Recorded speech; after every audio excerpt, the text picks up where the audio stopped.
All right, let's talk about one of the biggest buzzwords in health and wellness, the immune boost.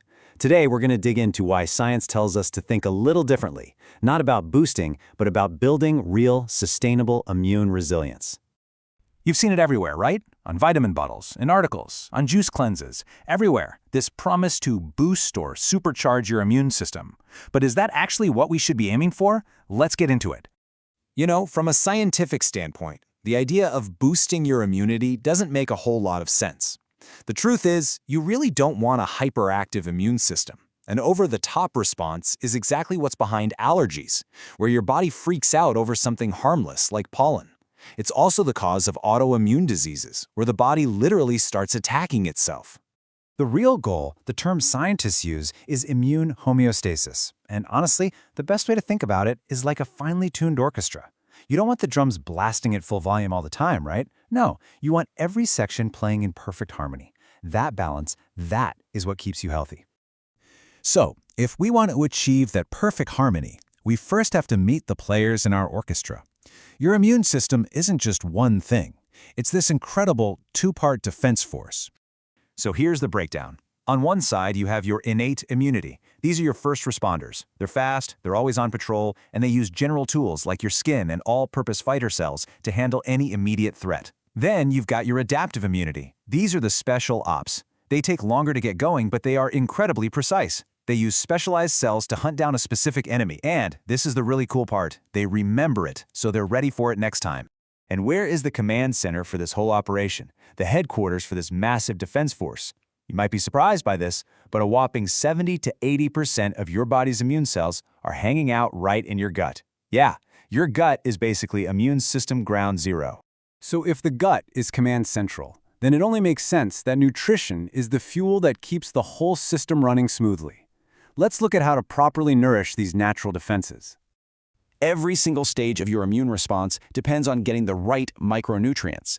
Each one of these vitamins plays a totally unique role. Think of vitamin A as the mortar for the castle walls, keeping the barriers in your gut and lungs strong.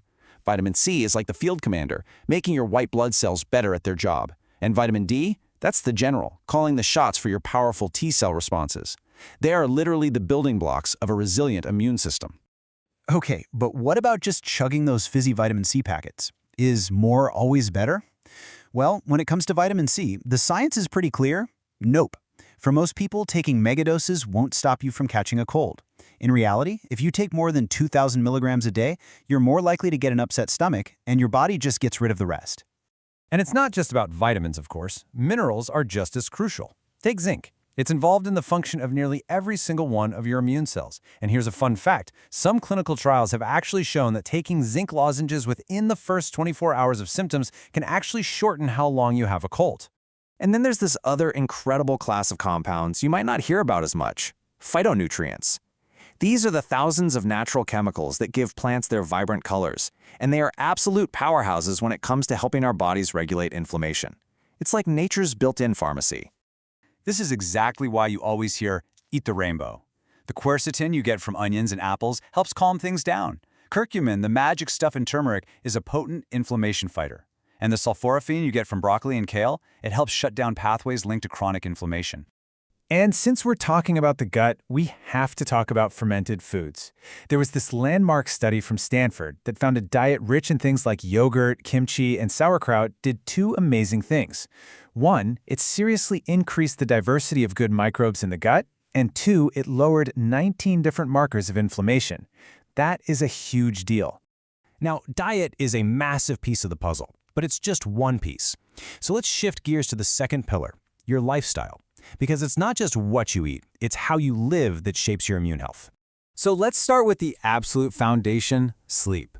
We're supposed to get 7 to 9 hours a night, but about 1 in 3 of us consistently falls short.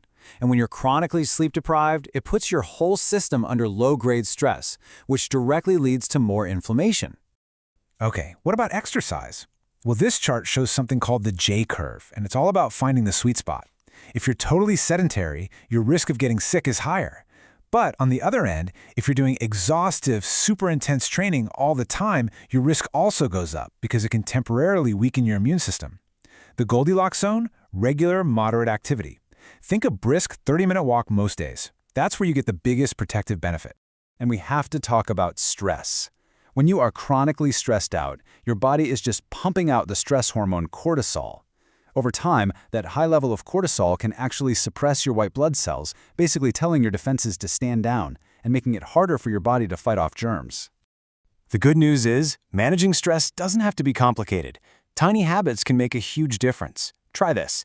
Just for a minute or two, breathe in for a count of 4, and then breathe out for a count of 6. That simple act can calm your nervous system right down. Or take a quick walk outside. Or just put your phone away an hour before bed. Easy stuff. And here's a really stark reminder about moderation. It turns out that even a single night of binge drinking, and that's defined as 4 or more drinks for women, 5 or more for men, can disrupt your immune system so much that it measurably lowers its ability to fight infection for a full 24 hours. Whew, okay, we've covered a ton of ground here.